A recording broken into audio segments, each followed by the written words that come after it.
pode ser feito para tratar problemas, tratar dores, resolver problemas de coluna principalmente. E por falar em coluna, o assunto de hoje, o tema de hoje é a escoliose, que é o desvio lateral da coluna. Então, a coluna vertebral, ela tem as curvaturas, que são consideradas as curvaturas fisiológicas, que é a curvatura da região lombar, ou lordose lombar, a coluna curva para frente. Algumas pessoas têm essa curvatura mais acentuada. A cifose dorsal, que é a corcunda, quando é acentuada também. E a lordose na cervical, ou hiperlordose cervical, quando também é acentuado. Tá? Essas curvaturas são consideradas normais. O feto dentro do útero, a coluna dele, tem uma curvatura só. É assim. Tem uma cifose inteira. E aí, quando sai do útero, inverte a curvatura lombar, inverte a cervical. Mas o tema de hoje é a escoliose, que é o desvio lateral. A coluna, não essa daqui, que de tanto mexer nela, ela já está meio torta, né? Ela tá precisando de tratamento. Mas o normal, a coluna estar totalmente alinhada. Ela tem músculos de um lado e do outro que devem manter o alinhamento, não desviando para nenhum dos lados.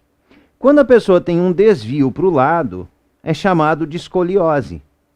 E o lado de dentro da curvatura, o lado que fica para a parte de dentro da curvatura, da convexidade, essa parte da concavidade, né? O convexo é o lado de fora, o côncavo é o lado de dentro. Então, o lado que é o côncavo, o lado de dentro, é o lado onde comprime a raiz do nervo, onde as vértebras estão mais próximas e aí ficam comprimindo os nervos, a raiz do nervo. E isso leva a alterações, leva a alteração nos nervos, né, que fazem a ligação do cérebro com o corpo. E essas alterações, essa compressão dos nervos vai levar a alterações de sensibilidade, então vai apertar o nervo, vai provocar dores e outras sensações, e também vai apertar o nervo que vai no estômago, no intestino, vai alterar o funcionamento do estômago e do intestino. Funcionamento do joelho, às vezes a pessoa está caminhando e o joelho dá uma falseada. A pessoa dobra um pouquinho o joelho, perde um pouquinho de controle e depois recupera. Então, isso daí está relacionado com a coluna vertebral. E é muito comum, eu tive muito isso, hoje eu não tenho mais porque eu fui alongando e abrindo espaço entre as vértebras. Então não tem mais compressão do nervo, eu não tenho dores e não tenho mais esse falseamento no joelho. E também problema no estômago, refluxo e outros problemas vários que eu já tive, que hoje não tenho porque eu fui tratando, eu fui me cuidando da coluna. E a escoliose é algo que a maioria da população tem. Até o período que eu estava trabalhando, atendendo em consultório, de cada 10 pessoas que chegavam no consultório para fazer um tratamento, um atendimento comigo, que eu fazia a avaliação da postura e observava a altura do quadril da pessoa, sempre um lado do quadril era mais alto que o outro, em 9 de cada 10 pessoas.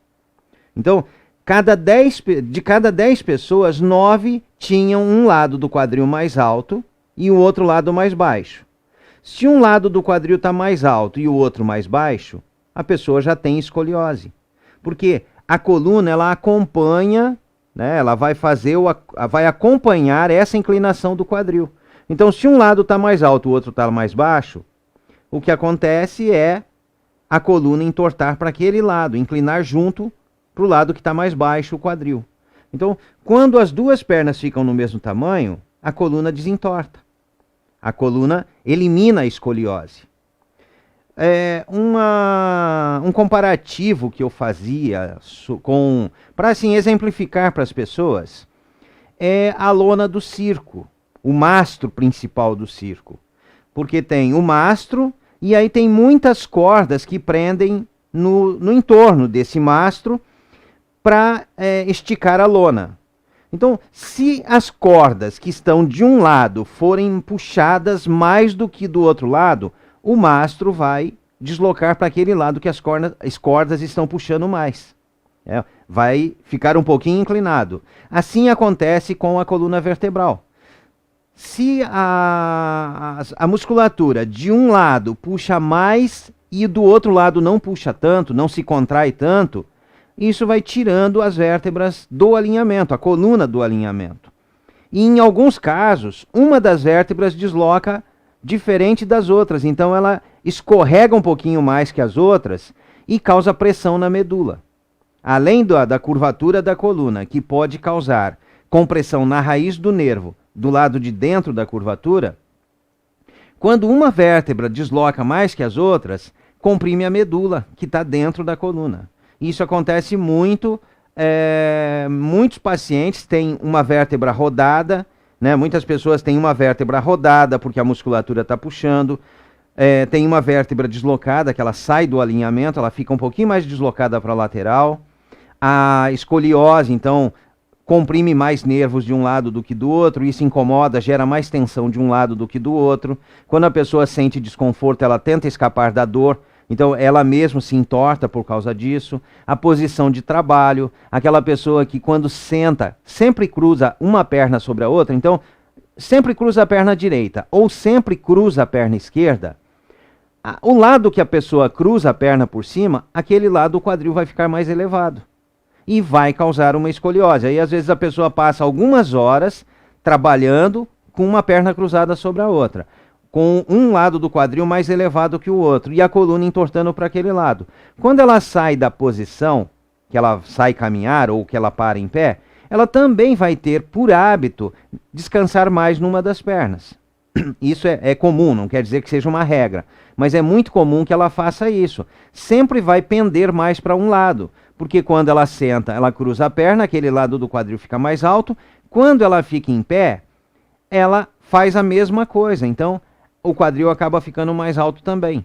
Ou se ela sente desconforto daquele lado, aí ela descansa do outro lado, mas isso vai alterando o posicionamento das estruturas ósseas, porque o controle da musculatura vai se adaptando ao hábito que a pessoa tem. O cérebro entende que cada vez que a pessoa senta, que ela cruza a perna, aquilo lá é a adaptação dela para ficar naquele ambiente, naquela posição de trabalho, naquela postura de trabalho. Mesmo que não seja trabalhando, mas a pessoa cruza a perna. Então, o cérebro, de tanto receber essa mesma informação, ele entende que é para deixar daquele jeito. O que o cérebro se adapta é ao hábito da pessoa, aquilo que a pessoa faz constantemente. Então o cérebro vai se programando para manter sempre daquele jeito. Para a pessoa sentar e não cruzar as pernas, ela tem que passar por uma adaptação. Ela tem que se adaptar, ela tem que estar consciente de que isso vai fazer mal para a coluna e quando sentar, não cruzar mais as pernas. Quando ficar em pé, não descarregar o peso mais num dos pés. Sempre descarregar por igual. Por quê? Quando a pessoa cruza a perna, quando está em pé, descarrega o peso mais numa das pernas e a coluna começa a entortar, o lado de dentro da curvatura, as vértebras vão ficar mais próximas. Entre os ossos da coluna tem o disco intervertebral. Então, se um lado está mais próximo e o outro lado está mais aberto, esse lado que está mais próximo às vértebras, aqui vai ficar apertando mais o disco e esse disco vai desidratar aqui nessa parte. E vai empurrar o núcleo para o outro lado. Então, às vezes a pessoa vai ficando assim muito tempo, vai comprimindo desse lado, o núcleo vai escorregando para o outro lado, vai abaulando mais do outro lado o disco intervertebral, então tem o abaulamento discal. Vai comprimindo, vai desidratando esse disco, aí a pessoa passa a ter uma discopatia degenerativa. Do abaulamento vai para uma protrusão discal, que rompe algumas fibras desse anel que fica, desse disco intervertebral que fica entre as vértebras. E aí, mais adiante, mais algum tempo, alguns meses ou alguns anos, a pessoa desenvolve uma hérnia de disco, que é essa parte vermelha aqui, que representa o núcleo, que estava lá no meio, que de tanto a pessoa fazer a inclinação para esse lado, o lado de cá está mais aberto e a pressão de cima para baixo apertando, esmagando o disco intervertebral, o núcleo vaza e a pessoa tem uma hérnia de disco. A hérnia de disco é a aproximação das vértebras, compressão desse disco, e esse disco, conforme vai sendo apertado, ele vai perdendo líquido, ele é esmagado ali no meio, ele vai perdendo líquido, e aí ele vai passar por uma desidratação. E muitas pessoas têm a dúvida se essa desidratação é que está causando a aproximação das vértebras, ou se é a vértebra que está comprimindo e desidratando. A maioria das pessoas que eu converso tem a forma de entender que é o disco que se desidrata e aí a vértebra aproxima. E é o contrário. É a pressão da vértebra sobre o disco que desidrata o disco e leva para a hérnia de disco, para discopatia degenerativa. Então, para reversão disso, para reversão da escoliose, tem que alongar músculos de um lado, alongar músculo do outro.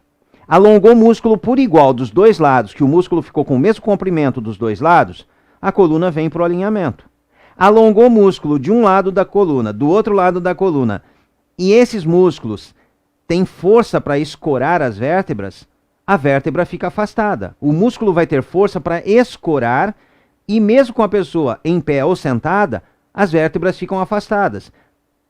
Abre espaço, descomprime o disco volta a ter líquido, ele reidrata, ele hidrata novamente. Então você reverte o abaulamento, a protrusão e a hérnia de disco quando você alonga os músculos e afasta. Então tem reversão para a hérnia de disco, tem reversão para a escoliose.